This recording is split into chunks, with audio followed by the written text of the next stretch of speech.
I stood at the edge of the grand ballroom, champagne flute trembling slightly in my hand, watching the fairy lights twinkle across 200 expectant faces. My son Tyler's wedding reception was everything I'd dreamed it would be. Elegant without being ostentatious, joyful without being chaotic. The kind of celebration that should mark the beginning of a beautiful new chapter. The crystal chandeliers cast warm pools of light across linen-draped tables laden with white roses and gold-rimmed china. A string quartet played softly in the corner, their melodies weaving through the gentle hum of conversation and laughter. I'd spent the last 6 months helping plan every detail.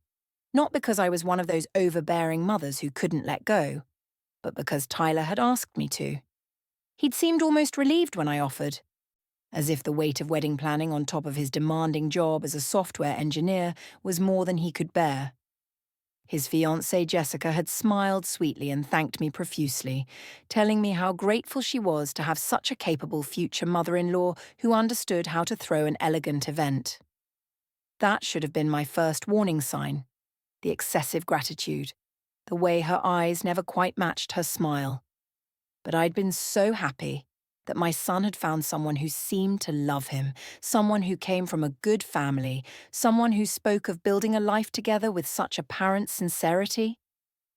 I'd ignored the small things, the way Jessica's parents had scrutinized our home during their first visit, how her mother had asked pointed questions about our finances, the barely concealed disappointment when they learned Tyler and I lived comfortably, but not extravagantly. Now, as I watched Jessica glide across the dance floor in her second dress of the evening, a beaded ivory gown that had cost more than my monthly mortgage payment, I felt that familiar knot of anxiety tightening in my stomach. The same feeling I'd had 3 weeks ago when she'd casually mentioned that her parents were thinking about retiring early and would need support. The same feeling from last month when she'd suggested Tyler should consider a higher-paying position to support their future family properly. My husband Robert squeezed my hand, his weathered face creased with concern. After 30 years of marriage, he could read me like a book. "You okay, honey?" he murmured, leaning close so no one else could hear. "Just tired," I lied, forcing a smile. "It's been a long day." It had been. We'd started at dawn with hair and makeup appointments, then the ceremony at the historic church downtown, the photo session that had lasted 3 hours in the Dallas heat, and now this reception with its carefully choreographed timeline of toasts and dances and cake cutting. The DJ's voice cut through the music, announcing that the bride wished to say a few words. My stomach dropped. This wasn't on the schedule. I'd reviewed the timeline with the wedding planner a dozen times, and there was no speech from the bride listed after dinner. Jessica took the microphone, her smile radiant as she gazed out at the assembled guests. She looked every inch the beautiful bride, her makeup flawless, her jewelry gleaming. Tyler stood beside her, handsome in his tailored tuxedo, looking slightly confused but supportive as always. "Thank you all so much for being here on our special day," Jessica began, her voice clear and confident. "Tyler and I are so blessed to have such wonderful families supporting us as we begin our journey together." Polite applause rippled through the crowd. I relaxed slightly. Maybe this would just be a standard thank you speech. "As many of you know," Jessica continued, her eyes sweeping across the room before landing on me with laser focus, "family is everything to me. My parents sacrificed so much to give me the life I have today. They worked 2 jobs each, saved every penny, and made sure I had every opportunity to succeed." My throat went dry. Beside me, Robert shifted uncomfortably. "My parents worked so hard their entire lives," Jessica said, her voice taking on a tremulous quality that I recognized as completely calculated. "They gave me everything, sacrificed everything, so that I could have opportunities they never had. And now, as they're getting older and thinking about slowing down, it's time for me to honor that sacrifice." She paused dramatically, and I could see several guests dabbing at their eyes.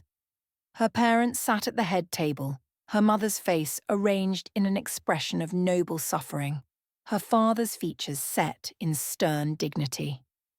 "That's why I'm so grateful," Jessica said, her voice growing stronger, "that Tyler comes from such a generous family.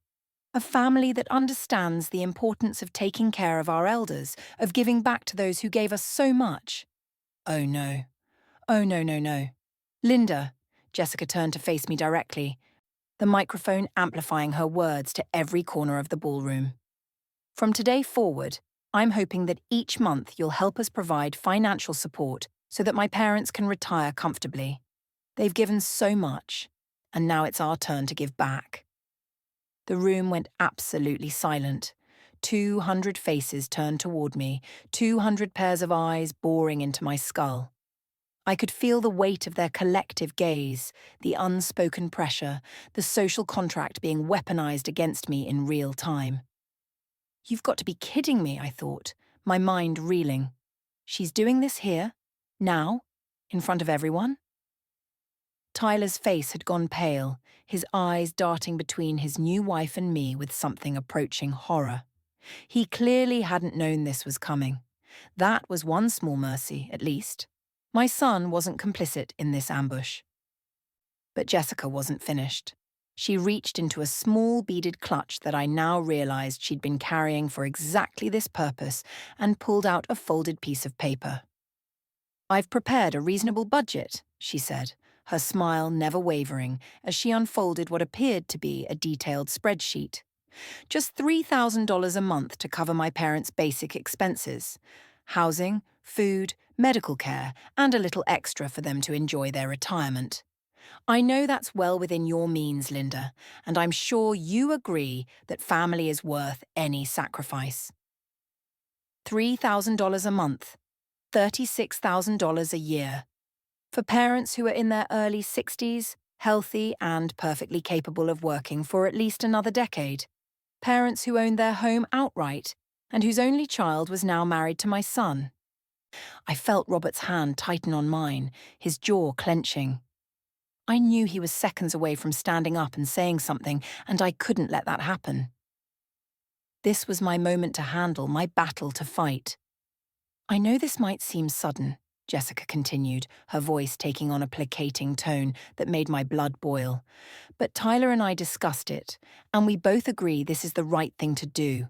After all, what's the point of family if we don't support each other?" Murmurs rippled through the crowd. I could hear them, the whispers barely disguised. Did she just ask for money at her own wedding?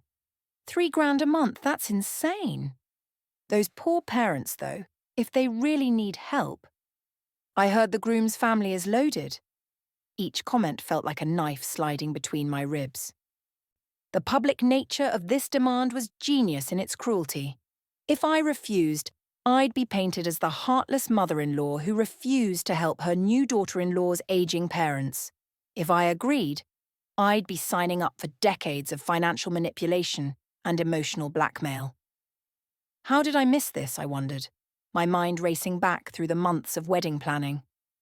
How did I not see that she was grooming me for this exact moment? But I had seen it.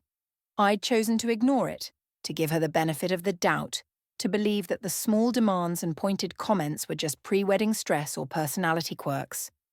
I'd wanted so badly for my son to be happy that I'd ignored every red flag waving frantically in my peripheral vision. Not anymore. I stood up, my chair scraping against the parquet floor with a sound that cut through the whispers like a gunshot. Every eye in the room fixed on me as I smoothed down my dress, an elegant navy sheath that I'd chosen specifically because it projected quiet authority, and walked toward the head table. My heels clicked against the floor in a steady rhythm. Click, click, click. Each step was a choice, a commitment to the path I was about to take. I could feel my heart hammering against my ribs, but my hands were steady. Years of teaching high school English had given me plenty of practice in maintaining composure under pressure. Jessica's smile flickered slightly as I approached, but she held out the microphone toward me with an expression of sweet expectation, as if we were about to share a lovely mother-daughter moment. I took the microphone. Our eyes met, and in that instant I saw the calculation behind her beauty, the cold ambition that had been there all along. She thought she had me cornered. She thought the social pressure, the public setting, the sheer audacity of the demand would force me into compliance. She thought wrong. "Thank you, Jessica, for that enlightening speech," I said, my voice steady and clear. "I'm sure everyone here was as surprised as I was by your request." A nervous titter ran through the crowd. Jessica's smile froze on her face. "Family is indeed important," I continued, my gaze sweeping across the assembled guests. "In fact, it's so important that we should be honest with each other, especially about expectations and boundaries." Tyler had moved to stand beside me now, his face a mask of confusion and growing anger. I could see him processing what was happening, understanding dawning in his eyes. "I want to be very clear," I said, my voice carrying to every corner of the ballroom. "My husband and I have worked hard our entire lives. We've saved diligently, invested wisely, and yes, we're fortunate to be comfortable. But our financial security didn't happen by accident. It happened through discipline, sacrifice, and careful planning." Jessica's mother had half risen from her seat, her face mottled with anger. Her father's hand shot out, pulling her back down, but his eyes were fixed on me with naked hostility. "We've also taught our son the value of independence," I continued, "of building his own life, making his own choices, supporting his own family. And we've taught him that love, real love, doesn't come with a price tag attached." "Linda," Jessica interjected, her voice higher now, the sweetness curdling into something sharper, "I don't think you understand what I'm asking. This is about family, about—" "I understand perfectly what you're asking." I cut her off, my voice like steel wrapped in velvet. "You're asking me to subsidize your parents' early retirement to the tune of $36,000 a year. You're asking me to do this not privately, not as a request between family members, but as a public demand made in front of 200 witnesses at your wedding reception. You're asking me to agree to this under the social pressure of this moment, knowing that refusing makes me look like a villain." The silence in the room was absolute now. Even the string quartet had stopped playing.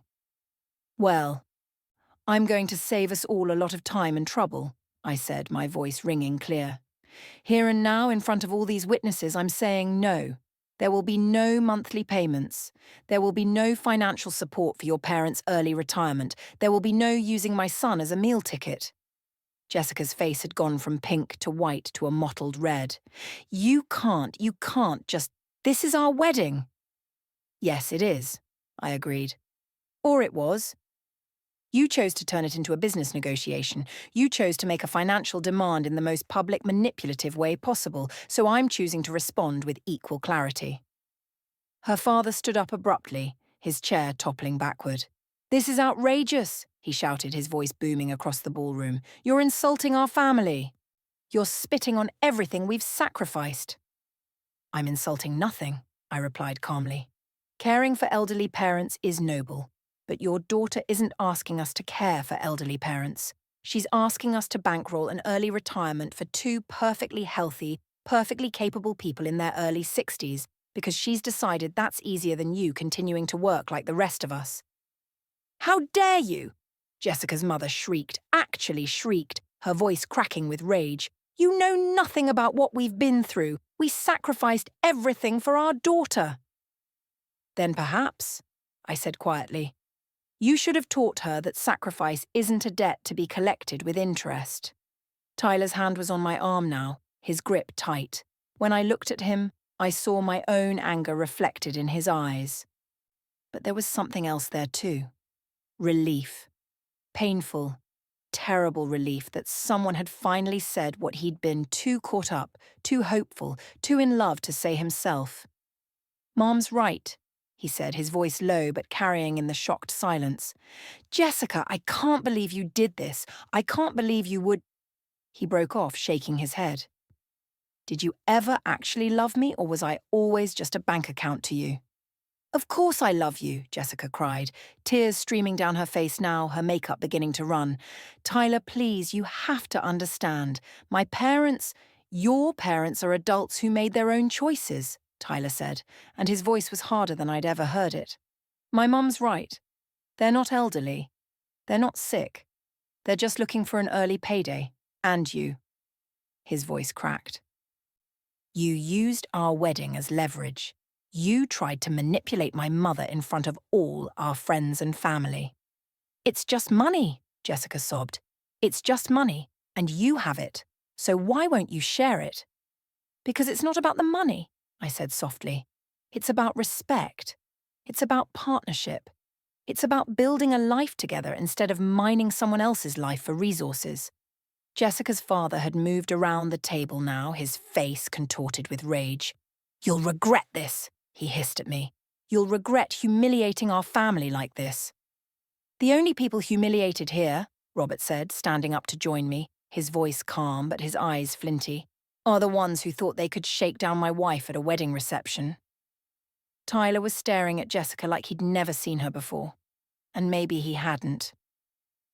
Maybe he'd only seen what he wanted to see, the beautiful woman who laughed at his jokes and claimed to love his hobbies and made him feel like the most important person in the world.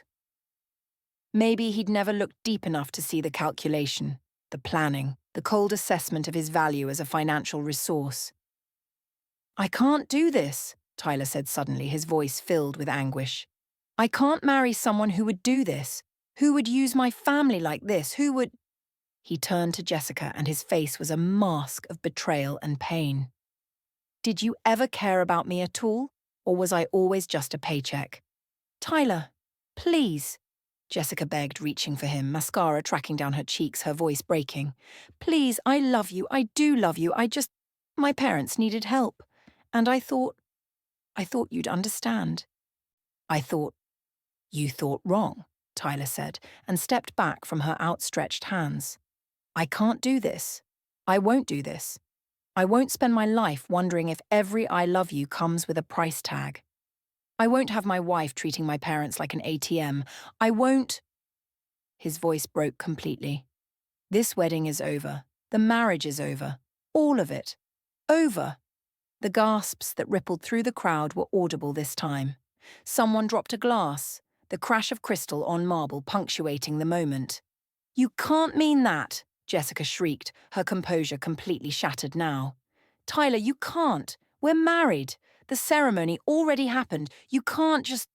Watch me, Tyler said flatly. We haven't signed the license yet. Pastor Morrison was supposed to file it next week. That's not happening. As far as the law is concerned, we were never married at all. It was true. I'd seen the arrangement myself. The officiant had the marriage license, but Tyler and Jessica had decided to wait a week before making it official. Some nonsense about lucky numbers that Jessica had insisted on. Thank God for small favors, I thought. Jessica collapsed into a chair, her whole body shaking with sobs. Please, she whispered. Please, Tyler. I'm sorry. I'm so sorry. I'll never ask again. I promise. Please don't do this. Please. But Tyler was already walking away, heading for the exit with long, determined strides. I moved to follow him, Robert right beside me, but I paused at the edge of the dance floor and turned back to face Jessica one last time. She looked up at me, her beautiful face ruined by tears and rage and desperation. And for a moment I almost felt sorry for her. Almost. You could have had everything, I said quietly, just loud enough for her to hear over her own sobbing. You could have had a husband who loved you, a family who welcomed you, a life full of genuine affection and support. But you wanted to turn it into a transaction. You wanted to put a price on love. And now you're going to learn a very expensive lesson about what happens when you confuse the two. I walked away then, my head held high, my hand in my husband's, following our son out of the ballroom and away from the wreckage of his almost marriage.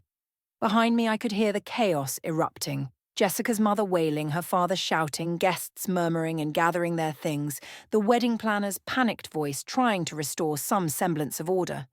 But ahead of me, through the ornate doors of the ballroom, I could see my son standing in the hotel lobby, his shoulders shaking with silent sobs. And I knew that whatever pain he was feeling now, whatever heartbreak and humiliation and grief, it was nothing compared to the decades of manipulation and resentment and slow-burning rage he would have endured if I'd stayed silent. Sometimes the kindest thing a mother can do is say no. Sometimes the greatest gift is the refusal to let your child be exploited, even on what should be the happiest day of his life. And sometimes, just sometimes, the worst wedding reception in history is actually the best thing that could have happened. I reached Tyler and wrapped my arms around him, feeling his tears soak into my shoulder as Robert embraced us both. The three of us stood there in the marble-floored lobby. A small island of family solidarity amid the ruins of romance and the debris of misplaced trust. "I'm sorry, Mom," Tyler choked out.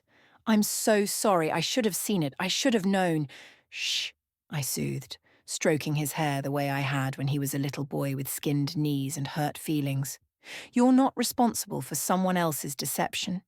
You loved honestly. That's all anyone can do." "But the money we spent," he said miserably. "The deposits, the venue, everything, it's all gone." "It's just money," Robert said firmly. "Replaceable, forgettable money. Your dignity and self-respect, your future happiness, those are worth infinitely more." We stood there for a long moment, the sounds of confusion and dismay echoing from the ballroom behind us, the glittering Dallas skyline visible through the tall windows ahead of us. Finally, Tyler pulled back, wiping his eyes with the back of his hand. "What do I do now?" he asked, looking lost and young despite being 28 years old and a successful professional. "Now?" I smiled at him through my own tears, feeling a fierce pride in his strength, his integrity, his willingness to walk away from a beautiful lie. "Now you live your life. You learn from this. You grow. And someday, when you meet someone who loves you for exactly who you are, not for what you can provide, you'll know the difference. You'll never confuse real love with a business arrangement again." "How do you know?" he asked quietly. "How do you know there's someone out there like that?" I looked at Robert, my partner of 30 years, my love, my friend, the man who had never once asked me to be anything but myself. "Because I know what real love looks like," I said simply, "and I promise you it doesn't come with a monthly payment plan."